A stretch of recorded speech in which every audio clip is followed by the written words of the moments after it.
El día jueves 29 de noviembre me encontraba cursando la práctica de cuidado de enfermería en situaciones crónicas de salud en el Instituto de Ortopedia Infantil Roosevelt. Cada estudiante de enfermería tenía un programa donde estaba la asignación del servicio o piso del hospital donde debería estar para el desarrollo de los objetivos de la rotación.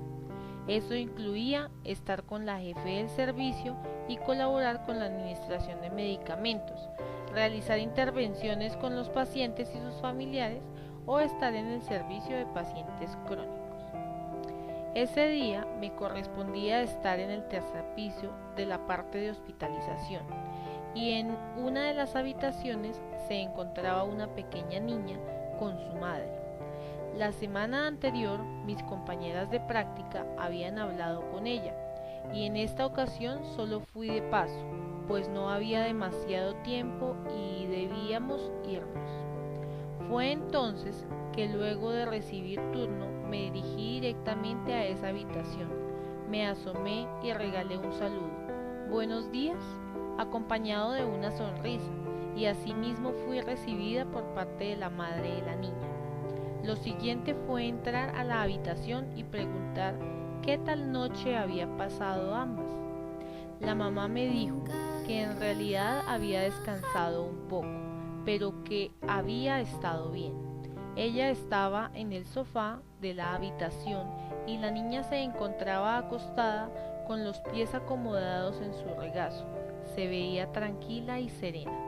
Me acerqué y me senté junto a ellas. Me presenté como estudiante de enfermería de la Universidad Nacional de Colombia. Le comenté sobre la práctica que estamos cursando y que debíamos hacer un trabajo de estudio de caso para presentar. Solicité su permiso verbalmente para hablar del caso de su hija, manteniendo por supuesto la privacidad y protegiendo la identidad de ella y de su hija. Además de la confidencialidad de los datos que no quisiera se dijeran, ella me dio su aprobación sin condiciones. Entonces, una vez contando con su aprobación, proseguí indagando sobre su estado de salud. La madre me respondía y me contaba que la niña desde hace 2 semanas se encontraba más estable y que la veía mejor a como se encontraba anteriormente. Al no tener claro el motivo de ingreso de la niña, le pedí a la madre que me hiciera un recuento de todos los sucesos que la habían llevado a estar allí, en dónde vivía, con qué apoyos contaba, por qué habían consultado al médico, cuál era el diagnóstico de su hija, etc. Así esperaba enterarme más de la situación. La madre entonces me dijo que era de Ibagué y que allí vivía junto con sus padres y un hermano. Al no escuchar sobre el padre de la niña, pregunté. Ella me respondió que hace más o menos 2 años y medio estaban separados y que él no le ayudaba de ninguna manera para los gastos de la niña. Ella es cabeza de hogar y se había convertido en la madre y el padre de su hijo. Entonces siguió contándome que al comienzo su hija había presentado un dolor de cabeza y vómito, lo que había hecho que la niña descansara durante el día y eso era muy extraño que sucediera. Ella se preocupó entonces y la llevó al médico donde le recetaron acetaminofén y unas goticas para el vómito. El día siguiente hubo mejoría, pero en la noche la niña se despertó y se quejaba. La madre le preguntaba a su hija si de nuevo tenía dolor de cabeza, pero ella no le respondía. Entonces su madre, junto con su abuela, decidieron acudir de urgencias para consultar de nuevo. La niña llegó desorientada, no respondía a órdenes verbales y tenía la mirada perdida. Entonces allí los médicos dijeron que, por fortuna, la llevaron a tiempo porque ella había podido presentar un derrame cerebral. Entonces la estabilizaron y le realizaron una serie de exámenes para determinar el diagnóstico. Por consiguiente, se dieron cuenta que la niña tenía una masa alojada en el cerebro que causó hidrocefalia. Pero lastimosamente, el hospital no tenía los medios diagnósticos ni el tratamiento adecuado para ella.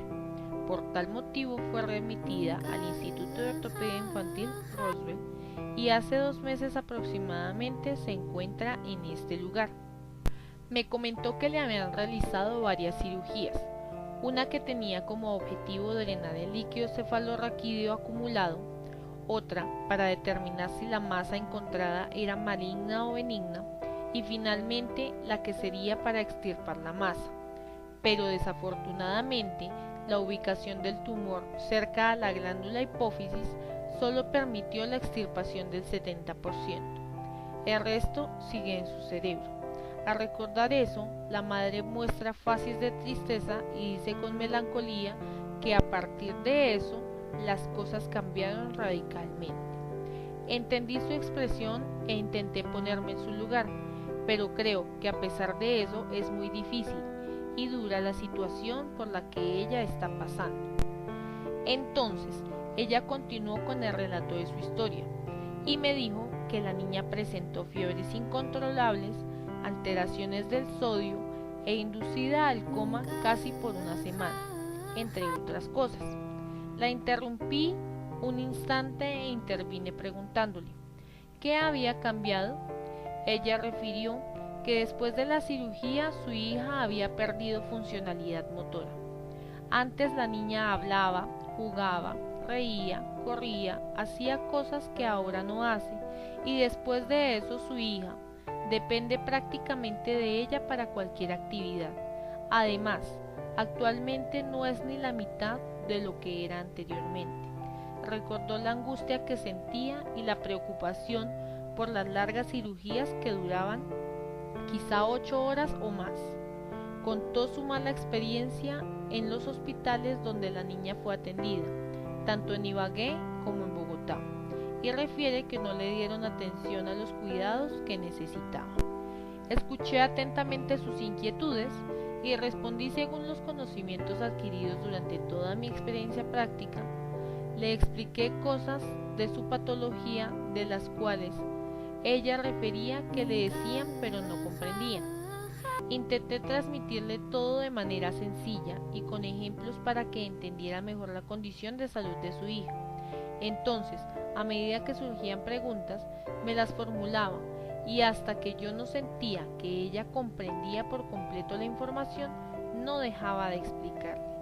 Estuvimos hablando por largo tiempo en compañía de una compañera del grupo.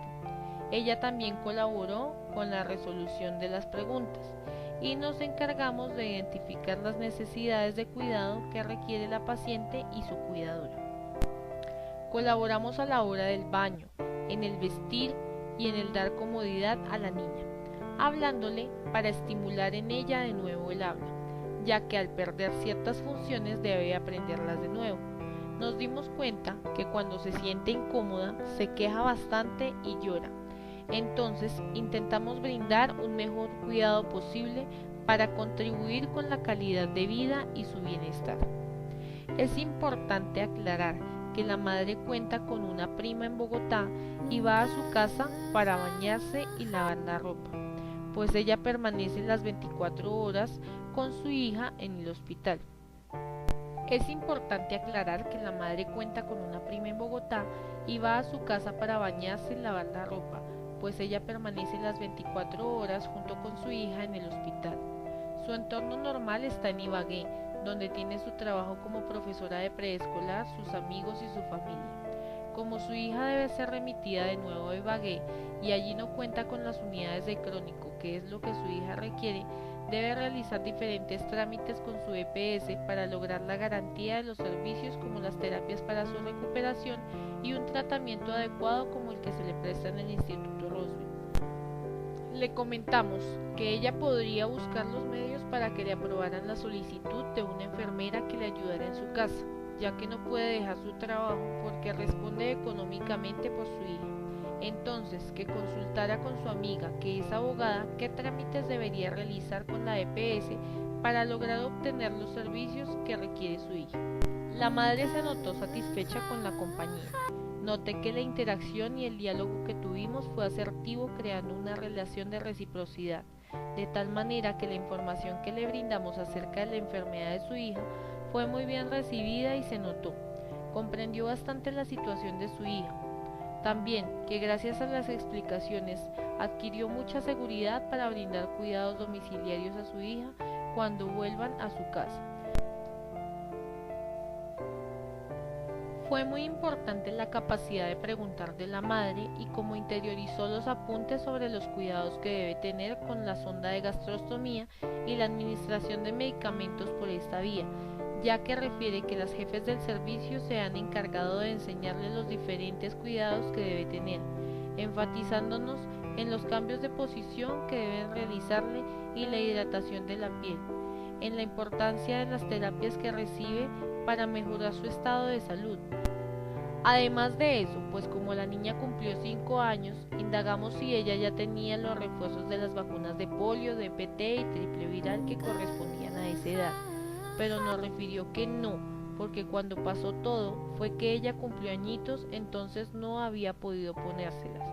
Le informamos que en el hospital se podría hacer la solicitud y completar el esquema. Tratamos de aclarar las dudas y responderlas de manera adecuada. Al momento de brindar los cuidados tuvimos muy presente la intimidad y guardamos su privacidad por comodidad de la niña y de su madre. A pesar de haber realizado intervenciones en pro del bienestar de la niña, en momentos sentí impotencia de no haber podido hacer más por ella, porque sentía que las palabras no eran suficientes para tal situación, y al tiempo tampoco sabía qué hacer. Me sentí maniatada y pensando en eso procuré ayudar a la madre en todo lo que fuera posible. Sin embargo, queda la sensación de melancolía y tristeza, pues la niña es hija única y su madre quiere seguir luchando mucho para que ella reciba lo necesario para el tratamiento de su enfermedad. Saber que ella hace unos meses tenía un crecimiento y desarrollo normal, que realizaba cosas que otros niños hacían. Además es duro ver cómo ahora se encuentra en una cama, a veces espástica sin comunicarse, y que toca adivinar qué es lo que quiere, pues un niño de su edad no debería pasar por ese estado, sino que debería de estar bien sin ninguna enfermedad. Entonces es cuando uno se pregunta por qué suceden este tipo de situaciones y por qué pasan cosas como esas.